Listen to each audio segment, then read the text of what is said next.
Hey bro, wait, ဒါမျိုး Minecraft Java Edition ကို my phone ပေါ်မှာဆော့ရတာလား Okay tutorial နဲ့ step by step လုပ်ပြီးကျွန်တော်ပြောပြမယ်နော်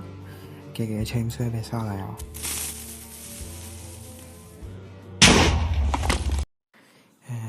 Minecraft Java Edition mobile phone ပေါ်မှာဘယ်လိုဆော့ရလဲဆိုတော့ကျွန်တော်ပြမယ်နော်တော့အခုလက်ရှိကိုဖုန်းမှာ Google ဖြစ် Chrome ဖြစ်နှစ်ခုရဲ့တစ်ခုဝင်လိုက်ပါဝင်ပြီးလို့ရှိရင် shop ဘာမှရေးရှာလိုက်ပါမို့အရင်ဆုံးရိုက်ရှာမှာတော့ mobile glue ကိုရိုက်ရှာလိုက်ပါရိုက်ရှာပြီးသွားရင်ဒီပေါ်တော့ဒီ keyhash ဆိုတာလေးအဲ့ပေါ်ဝင်ပြီးတော့ chat နှိပ်ပြီးတော့ down လိုက်ပဲဒီမှာပဲဒီမှာဒီ last version ဆိုတာလေးဒါလေးကိုအောက်ဆွဲကြည့်နေတယ်ဒီမှာ mobile glue 3.5 application ဆိုတာလေးအဲ့ဒါလေးကိုနှိပ်လိုက်ပါစာတန်းလေးကိုနှိပ်လိုက်ပါနော်ဘရော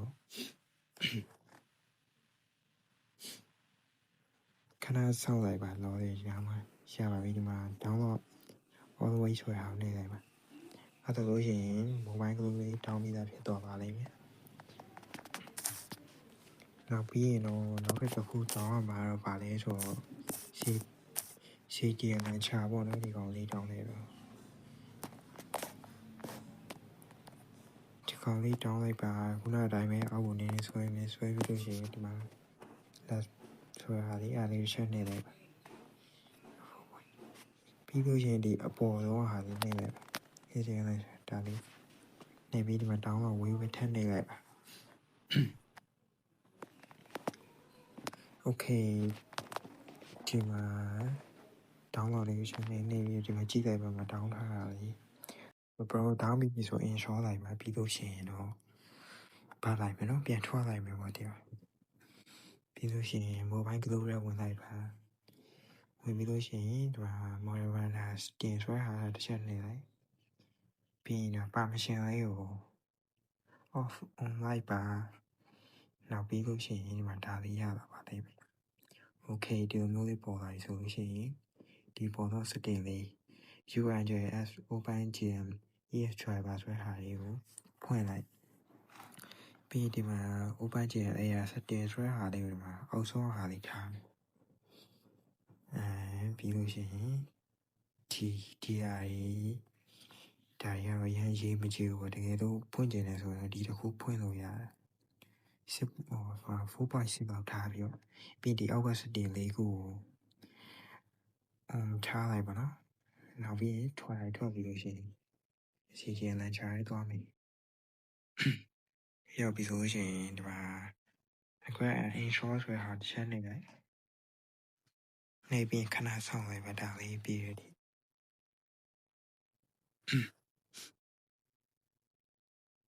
Okay ပြေးသွားပြီဆို permission လေးကိုအောင်ပေးလိုက်ပြီးလို့ရှိရင်မှာအဲ့ကောက်ဆိုတဲ့ဟာလေးရှိရကွာ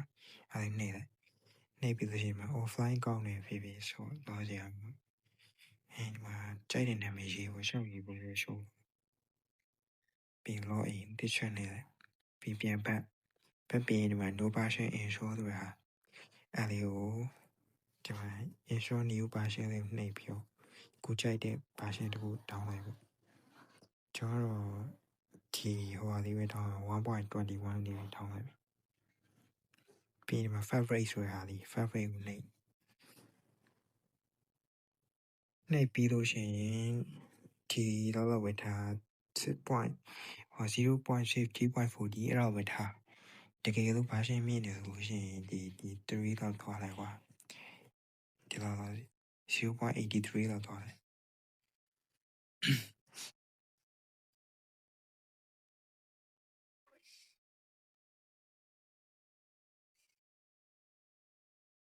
ပြီးဒီဘက်ကတော့ကိုကြိုက်နေတဲ့တခုခုပေါ့ရွှေ့လိုက်ရွှေ့ပြီးဒီမှာဒီဘက်ကဟာလေး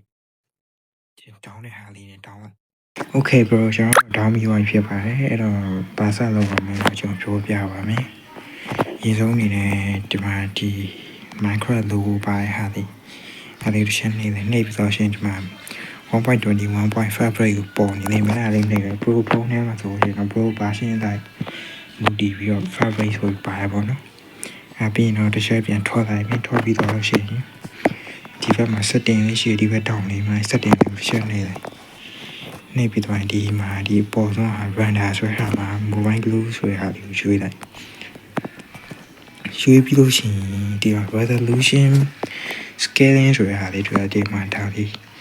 ဒါကကိုယ့် device ပေါ်မူတည်ပြီးထားလို့ရတာကွာဒီကကိုဖုန်းမှာကောင်းလို့ရှိရင်ဒီဟာအပြီးထားဒီကကိုဖုန်းတိတ်မကောင်းဆိုလို့ရှိရင်ဒီ80လောက်ထားရကောင်းကွာဒီရိုင်းလည်းမရဘူး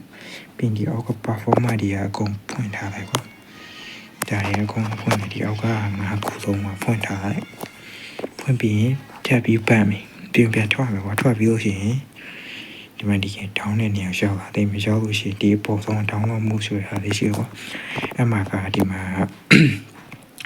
slab ပါ platform လာပါ platform ဆိုတာလေး platform ဆိုတာဒီမှာ modern ဆိုတာလေးရွေးလိုက်ကိုနေပြီးရွေးပြီးတော့ရင်ရင်ဆုံးအနေနဲ့ကဒီမှာဒီ fabric API ဆိုတာလေးအားလေးတကူခုထောင်းလိုက်ကွာတကူတောင်းလိုက်ထောင်းပြီးတော့လို့ရှိရင် sodium ဆိုတဲ့ဟာရှိတာနှိပ်ပြီးလို့ရှိရင်ပို့ဒီမှာဒီ sodium နဲ့ကြိုက်တဲ့ကိုတစ်ခုထောင်းလိုက်ကွာကြိုက်တဲ့တစ်ခုထောင်းလိုက်တောင်းပြီးပြန်ထွက်ပြီးလို့ရှိရင်ဒီမှာ iris shader ဆိုတဲ့ဟာအဲ့ဒါနှိပ်လိုက်ပေါ့နော်နှိပ်ပြီးတော့တောင်းလိုက်ပါဒီ sodium ရေဒီ iris shader ရေမပါမှာဖြစ်ပေါ်ပါလို့လေဆိုsodium ကြောက်ကွာကိုကိန်းဆိုရင်ပိုပြီးစမှုအောင်လုပ်ပြတာကွာဒီ iris shader ကြောက်ကွာဘယ်လိုလုပ်လဲဆိုဒီကောင်ကြောက်ကွာကိုယ် Minecraft ဟိုရဲမှာကွာ shader အသုံးပြုလို့ရအောင်လို့ကွာ support ပေးတဲ့မှုပေါ့ကွာအဲ့ဒါဟိုဒီနှစ်ခုကမလို့မဖြစ်အဲ့တော့ဒါလေးကိုတောင်းလိုက်ပါတောင်းပြီးပြန်ထွက်မယ်ထွက်ပြီးလို့ရှိရင်ဒီမှာအောက်ဆုံးမှာ shader path ဆိုတာလေးရှိရဲသေးတဲ့ကိုသုံးရင်လည်း shader လေးသုံးလိုက်ပေါ့ကွာဒီကိုကြိုက်တဲ့ဟာတစ်ခုခုဘာဖြစ်ပြီးရပါတောင်းလိုက်ရပါကိုကြိုက်တဲ့ဟာတစ်ခုတော့တောင်းလိုက်ကျွန်တော်ဒီမှာ make f ultra fast ဆိုတာဟာလေးသုံးပြမယ်ပေါ့နော်ဘရိုက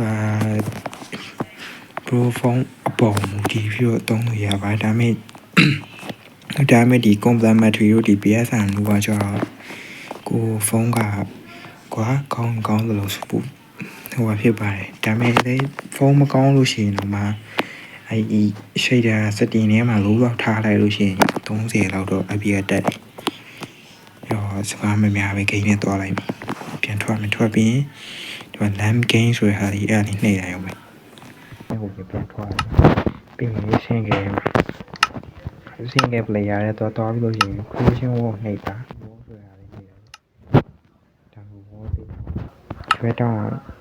EFC ဆိုတဲ့ဟာလေးအဲ့ဒါလေးကိုတစ်ချက်နှိပ်လိုက်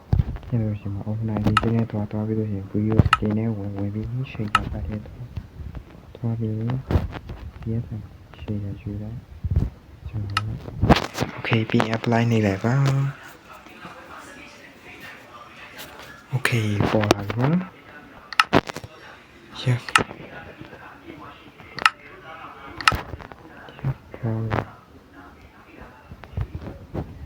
ဒါလို့ရှိရပါပြီနော်နောက်တော့ပါအောင်ဆက်လို့ဆိုတော့ဒီကော